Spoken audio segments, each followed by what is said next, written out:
My stepson falsely accused me of hitting him. So I left my wife. My marriage and family life is destroyed. So here's the thing. I'm 40 years old, been married to my wife Rebecca, also 40, for 5 years. She's got 2 kids from her previous marriage, Zach, who's 10, and Chloe, who's 8. I have a daughter from my previous marriage too. Lucy, she's 7. Everything's been mostly good. Like, we had the usual ups and downs, but we made it work, blending our families together and all. At least I thought we were making it work, until one day Zach just wrecked everything. It was a regular Tuesday night, nothing special. I got home from work and the kids were already eating dinner. I sat down, Rebecca gave me a smile, and we just started chatting about whatever, the usual stuff. Then, out of nowhere, Zach looks at me across the table and says, "You hit me." Just like that, no build-up or anything. At first I thought it was some weird joke. Like, kids say dumb stuff all the time, right? So I just brushed it off and was like, "What are you talking about?" But Zach wasn't joking. He stood by it, saying that I hit him a few days ago when Rebecca wasn't home. I was stunned. I've never laid a hand on that kid, or anyone for that matter. I don't believe in that kind of discipline. And besides, I've never even felt the urge to. So I said, no, I didn't. And just looked at Rebecca, waiting for her to back me up. But instead of saying anything, she just stared at Zach and then turned to me like she was processing it. She didn't believe me. I could tell just from her face. I felt this panic set in. It's hard to explain, but it's like the room got smaller all of a sudden. I was stuck between wanting to defend myself and not knowing how to. Because how do you argue with a lie like that? How do you prove you didn't do something when there's no proof either way? It was just his word against mine. And Rebecca's trust in me was cracking right in front of my eyes. "Are you serious?" I asked her, getting up from the table. "You really think I'd hit your kid?" She didn't answer directly, just said, "We need to talk about this." I tried to keep calm, but inside I was losing it. We went into the other room, and Zach stayed behind at the table with Chloe and Lucy, like nothing had happened.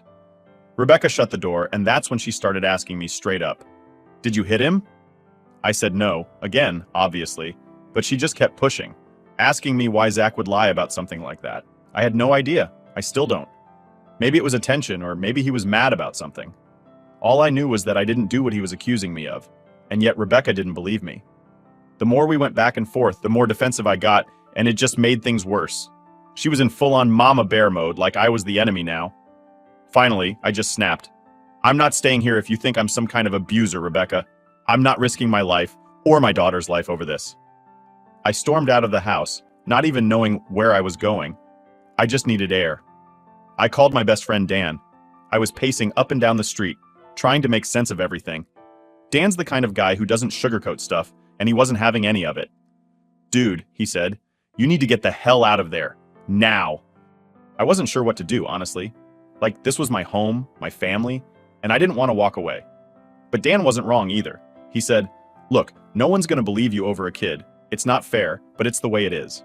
And if things go south, you could lose Lucy." That hit me hard. It hadn't even crossed my mind yet that things could get that bad. But once Dan said it, I couldn't stop thinking about it. What if it escalated? What if Zach doubled down and said something worse? Or Rebecca went to the police? It would be his word against mine, and I had no idea how that would play out. I walked around the block for what felt like hours, my mind racing. I knew deep down what I had to do, even though it felt like ripping my life apart. Eventually, I went back to the house. Rebecca was still sitting in the living room, and Zach had gone to bed. I told her we needed to talk, like, really talk. I sat her down, took a deep breath, and said, "Look, I didn't hit him. I don't know why he's saying that, and at this point, I don't even care why anymore. What I do care about is that I don't feel safe in this house." She looked at me like I'd just slapped her across the face. "Safe? What do you mean you don't feel safe?" "I mean, if you don't believe me, I can't stay here. If you're already on his side, how long until something worse happens? What if Zach says something else? Something that could ruin my life or take Lucy away from me?" I could feel my voice shaking. "I can't risk it." Rebecca just sat there, silent. I think she knew I was right, but she didn't want to admit it. I tried to stay calm, but inside I was a mess. I told her I understood why she was protecting her son, and I didn't blame her for that. But I wasn't going to stick around and wait for the next accusation to happen. The last thing I wanted was to be near someone who could turn on me at any moment. I packed a bag for me and Lucy. Rebecca didn't stop me, didn't even say anything. I think she was still in shock, honestly. As I walked out the door, I told her, "We can talk later, but for now, I need space. I need you to only contact me through text, no calls." She just nodded. I left without looking back.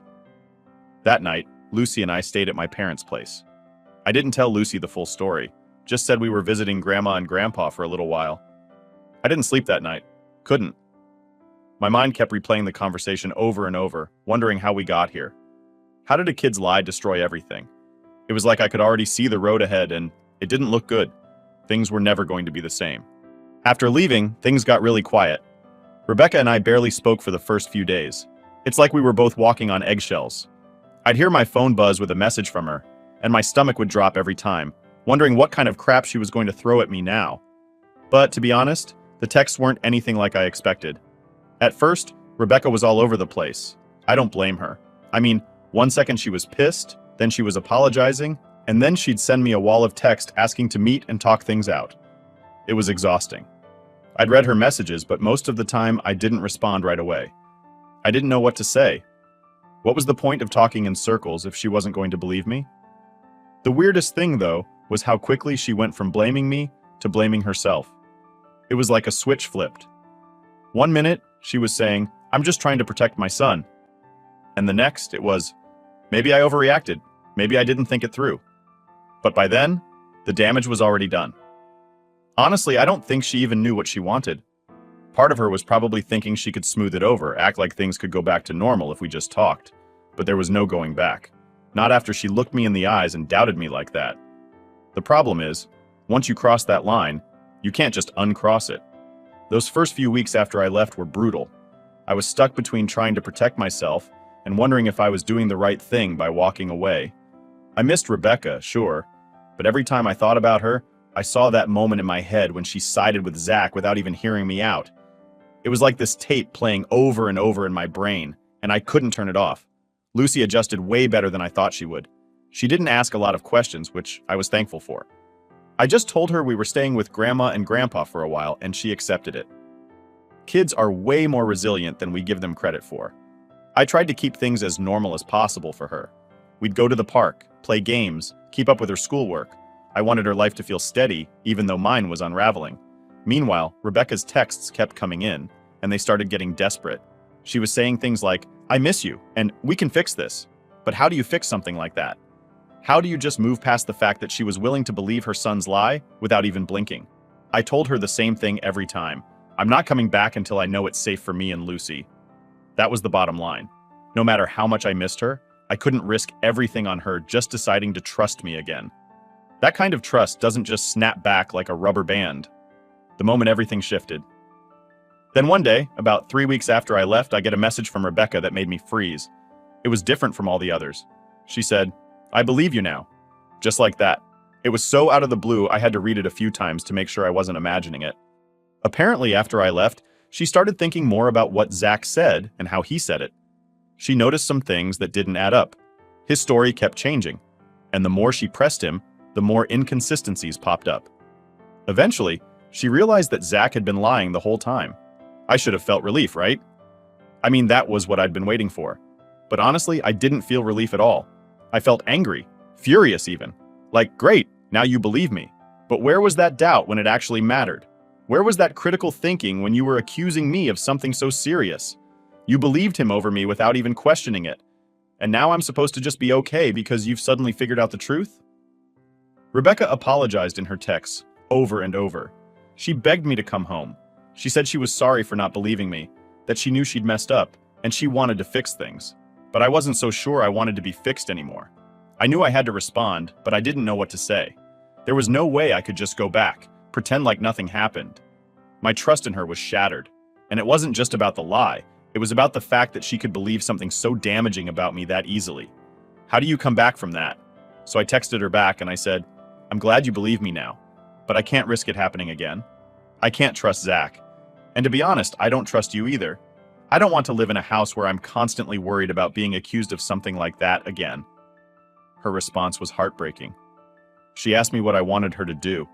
She said she'd do anything to make it right, and I knew she meant it. But the truth was, I didn't know if anything could make it right. She asked me if I wanted her to give up custody of Zach and Chloe. That was something I hadn't even considered. I never thought it would come to that, but now that she mentioned it, I couldn't shake the idea. If Zach wasn't in the house, I wouldn't have to worry about another false accusation. But what kind of person would I be if I asked her to give up her kids for me?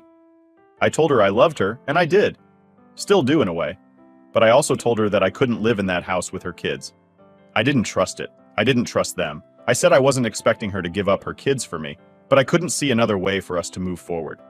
It was this impossible choice, and I knew no matter what, someone was going to lose. When I hit send, I didn't know how she'd react. Would she be angry, hurt, beg me to reconsider? But what she said next was something I never saw coming. She was actually considering it. Rebecca said she'd thought about giving up custody of Zach and Chloe so we could stay together. I was stunned. This wasn't some off-the-cuff comment. She was seriously thinking about it. She wanted to make it work that badly. It didn't feel right, though. I mean, how could I let her do that? Her kids needed her, even if Zach had lied. And what kind of relationship would we have if it was built on something like that? It was a no-win situation. Update 1. So, here's the thing. When Rebecca told me she was actually considering giving up custody of Zach and Chloe, I didn't know how to feel. Like, this was a whole new level of messed up. On one hand, a part of me felt relieved that maybe there was a solution to all this mess. But the other part? I felt like absolute shit for even entertaining the idea. I never wanted Rebecca to give up her kids for me. I mean, what kind of person would I be if I asked her to do that? But the fact that she was thinking about it, that threw me. It was like she was willing to make the ultimate sacrifice just to keep me around. I couldn't wrap my head around it. A few days went by, and I was still processing everything. We were texting back and forth, but I was keeping my distance. Meanwhile, Rebecca's ex-husband, Kyle, caught wind of what was going on, and let's just say he was not happy. Out of nowhere, I get a call from Kyle. I didn't even recognize the number at first, so I let it go to voicemail. Big mistake. The message he left? Pure anger. I'll never forget his voice. He was furious, asking why the hell his ex-wife was talking about giving up custody of the kids and what kind of shit was going on in our house. At this point, I knew I had to talk to him. I couldn't avoid it. So I called him back, and the second he picked up, it was like I was being hit by a freight train of questions. He was pissed, and honestly, I didn't blame him. Kyle, what the hell is going on, man? Why is Rebecca saying she might give up the kids? Zach and Chloe are my children too. You don't just make decisions like that without talking to me. Me. Look, Kyle, it's complicated. Zach accused me of something that didn't happen, and it's thrown everything into chaos. I never wanted Rebecca to give up custody, but after what Zach did, I can't go back to that house. Kyle was silent for a second, and I could tell he was piecing everything together. Kyle. So, Zach lied? That's what this is about? Me. Yeah, that's the gist of it. Rebecca believed him at first, but now she knows it was all made up. But it's too late, man. The trust is gone. I can't live there with them, not after what happened. Kyle let out a long sigh, and for a second, I thought he was about to blow up again. But instead, he just sounded tired. Kyle. I can't believe this is happening. Zach, he's a good kid, but I don't know what's gotten into him lately. He's been acting out, but this is beyond anything I imagined. I didn't know what to say. I wasn't in the business of psychoanalyzing a 10-year-old. All I knew was that Zach's lie had wrecked everything. Kyle. Look, I'm angry, but I get where you're coming from. I don't want my kids in the middle of this mess either, but Rebecca giving up custody, that's not happening. I didn't argue with him. Honestly, I was glad he felt that way. The last thing I wanted was for Rebecca to go through with something she'd regret for the rest of her life. We agreed to leave it at that for now, and I hung up feeling like I'd just dodged a bullet, but also knowing that nothing had really been solved. A few days later, Rebecca texted me again. This time, it was different. There was no apology, no back and forth about custody. She wanted to meet in person. She said she needed to talk face to face, no more texting. I wasn't sure I was ready for that. I mean, yeah, we'd been married for 5 years, but seeing her in person after everything felt like too much. Still, I agreed, mostly because I didn't see how we could keep texting forever. We had to face each other at some point. We met at a park halfway between my parents' place and the house. When I got there, she was sitting on a bench, looking like she hadn't slept in days. Her eyes were red, and she had this desperate look on her face. I sat down next to her, leaving enough space between us that it didn't feel too close. Rebecca. I'm losing everything. I can't do this anymore. I didn't know how to respond. What do you say to that? I felt like I'd already lost everything too. Me. I'm sorry, Rebecca. I didn't want it to be like this. She just shook her head and looked away, tears starting to well up in her eyes. Rebecca. I can't believe my own son lied like that. I can't even look at him right now. He's staying with Kyle full time, and I don't even know when I'll see him again. There it was, the raw truth. Rebecca was falling apart, and Zach had wrecked not only my life but hers too. I didn't want to see her like that, but at the same time, I couldn't forget what she'd done. She had doubted me when I needed her trust the most. Me. Look, I don't know what to say. I'm not sure there's anything to fix here. I can't come back. Not with Zach in the picture. Rebecca. But I need you. And now... She paused, taking a deep breath. I'm pregnant. My heart stopped. I wasn't expecting that, not even close. I just stared at her, trying to process what she'd said. Pregnant? Now? In the middle of all this?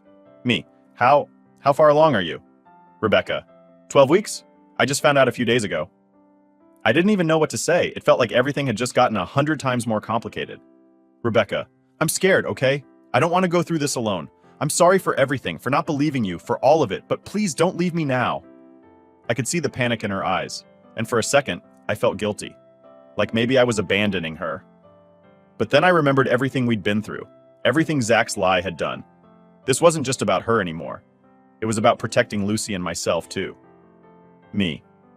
I'm sorry, but I can't do this. I can't come back and pretend everything's fine just because you're pregnant. We're still getting a divorce. Rebecca's face crumpled, and for the first time in a long time, I saw her break down completely. She cried, and I just sat there, watching her. There was nothing else I could do. I felt like the worst person in the world, but I knew I had to stand my ground. After that, we sat in silence for a while. I didn't know what else to say, and she didn't either. Eventually, I stood up and told her I had to go. She didn't try to stop me. I think she knew that things were beyond fixing. As I walked back to my car, I felt like something inside me had finally snapped. This was it. There was no going back, no second chances. I'd done everything I could, but in the end, it wasn't enough. I drove home feeling numb, like my entire world had collapsed. And maybe it had. Update 2. The days after that conversation at the park felt unreal, I guess. I mean, here I am, dealing with a divorce, a false accusation from a kid I thought I was starting to connect with, and now, a baby on the way. It was like life kept throwing stuff at me, and I was just standing there, taking it. I kept telling myself to stay strong for Lucy, but it was hard. Rebecca and I didn't talk much after the park. We went back to texting, but it was different now. The tone was off. She wasn't begging me to come back anymore. Instead, she was resigned. Like she'd finally accepted that this was happening, that our marriage was really over. The divorce papers were already in motion. We'd both agreed to keep things as civil as possible for the kids' sake. But no matter how calm we tried to stay, there was still this huge elephant in the room. The baby. I didn't know how to feel about it. One part of me wanted to be excited, you know? A baby is a big deal, and under normal circumstances, I probably would have been over the moon. But these weren't normal circumstances. Not even close. I was angry, confused, and honestly scared out of my mind about how this was going to play out. Co-parenting with Rebecca was already going to be complicated with Lucy, and now we were adding a newborn to the mix? I tried not to think too much about the future, though. I was focused on getting through each day, one at a time. I had to make sure Lucy was okay, that she wasn't affected by all the chaos going on around her. A week or two after our talk, Rebecca sent me a long message about Zach. She told me that their relationship had completely fallen apart since the whole incident. Zach had moved in with Kyle full-time, and Rebecca barely heard from him anymore. She tried calling, texting, even showing up at Kyle's place, but Zach wanted nothing to do with her. Honestly, I wasn't surprised. Kids can be ruthless sometimes, and Zach was probably feeling the weight of his lie. He knew what he'd done, and now that everything was out in the open, it was like he couldn't face the consequences. So, instead of trying to fix things with his mom, he just disappeared. I felt bad for Rebecca, though. No matter what happened between us, I didn't want her to go through that. No parent deserves to be cut off from their kid like that, especially not when they're still so young. She told me she was heartbroken, that she didn't know how to fix it. I didn't have any advice to give her. What could I say? She'd believed Zach when he told the lie, and now that the truth had come out, their relationship was shattered. It wasn't like I could swoop in and make everything better. If anything, I was part of the reason things were broken in the first place, even though I didn't ask for any of this. There were moments when I'd sit and think about everything that had gone down, and I'd get hit with this overwhelming guilt. I knew it wasn't really my fault, but it felt like it. Rebecca was losing her relationship with Zach, and she was going to have to go through this pregnancy alone. She had to deal with a divorce, raising Chloe, and managing a broken relationship with her son, all at the same time. I kept replaying that moment in the park, when she told me she was pregnant, how scared she looked. And now, here I was, living at my parents' place with Lucy, and Rebecca was left to pick up the pieces. It was hard not to feel responsible for some of it, even though I knew it was Zach's lie that started all of this. But that's the thing about guilt. It doesn't care about logic. I didn't reach out to Rebecca to talk about it, though. I kept my distance. I figured the less we talked, the easier it would be to get through the divorce and move on. But that didn't stop the guilt from creeping in, especially at night when I was alone with my thoughts. After a few more weeks, things started to settle down a bit. The legal stuff was moving along, and Rebecca and I had come to an agreement about Lucy. We'd share custody, and I'd make sure to stay involved as much as possible. It wasn't the perfect setup, but it was better than nothing. Rebecca was still struggling with Zach, though. She'd tried to reach out again, but Kyle wasn't having it. He was still pissed about the whole custody conversation, and I couldn't blame him. If the roles were reversed, I would have been just as angry. Rebecca told me she hadn't seen Zach in over a month. He was ghosting her, and she didn't know how to handle it. She even tried talking to Chloe about it, but that just made things worse. Chloe was confused and upset about everything, and she didn't want to be stuck in the middle. The whole family dynamic had completely fallen apart. I didn't know how to help. I wasn't in a position to offer advice or be there for Rebecca in the way I used to. I had to focus on Lucy, on building a stable life for the two of us. But still, hearing Rebecca's messages, it was like a punch to the gut. I could hear the pain in her words, and I hated that I couldn't do anything about it. Rebecca's pregnancy continued to be the big, looming thing in the background. Every few days, she'd update me on how she was feeling, how the baby was doing. It was weird, knowing that I was going to be a dad again, but not being part of the process like I was with Lucy. I wasn't going to be there for the doctor's appointments, the ultrasounds, or even the birth. It felt disconnected, like I was watching it all from the outside. We talked a little about how we'd handle things once the baby was born. Co-parenting was going to be tricky, especially since we'd be living apart, but we agreed that we'd figure it out as we went. We didn't have much of a choice. Rebecca said she'd do everything she could to make sure Zach didn't cause any more problems. But even with that promise, I couldn't shake the feeling that it was too little, too late. The damage had already been done. I guess looking back, this whole thing feels like a slow-motion train wreck. I didn't want any of this to happen, but once it started, there was no stopping it. One lie from Zach, and my entire life flipped upside down. Now here I am, trying to pick up the pieces and figure out what comes next. Rebecca's about to give birth to a baby we'll have to co-parent while we go through a divorce. Zach is barely in the picture, and Lucy is the only thing keeping me grounded. All I can do is keep moving forward and hope that, someday, things get better. Update 3. The day I officially got the divorce papers in my hand was the weirdest feeling. I'd been expecting it, waiting for it, but when it actually arrived, I just stared at the envelope for a while. I wasn't even sure why it hit me so hard. It wasn't like it was a surprise. Rebecca and I had both agreed this was where we were headed. Still, it felt like the final nail in the coffin of a life I thought I'd be living for a lot longer. I didn't open the envelope right away. I just left it on the kitchen counter and went about my day trying to distract myself with Lucy. She's so intuitive, that kid. She could sense something was up, even though I was putting on my best everything's fine act. She kept asking me if we were still going to the park later, like she was testing to see if the plan was still on. I promised her we'd go, no matter what. It's moments like that when you realize how much kids pick up on, even when you think you're hiding things well. She didn't know about the divorce yet, not the full picture anyway. I told her that her mom and I weren't going to live together anymore, but explaining the why of it all, I wasn't sure how to do that without dumping adult problems on her. She didn't need to know the specifics. She just needed to know I was there for her no matter what. Rebecca's struggles. Meanwhile, Rebecca was in her own world of chaos. She was dealing with the final stages of pregnancy, the divorce, and trying to fix her relationship with Zach. I'd hear bits and pieces from her through texts, mostly about how difficult it had become to even get Zach to respond to her. He was still living full-time with Kyle, and from what she told me, he was barely talking to her. I didn't say much when she'd vent about it. I mean, what could I say? It wasn't like I could swoop in and fix that relationship for her. Zach had made his choices, and Rebecca was dealing with the fallout. I felt for her, honestly. I might have been pissed at her for how everything went down between us, but no parent deserves to lose their relationship with their kid.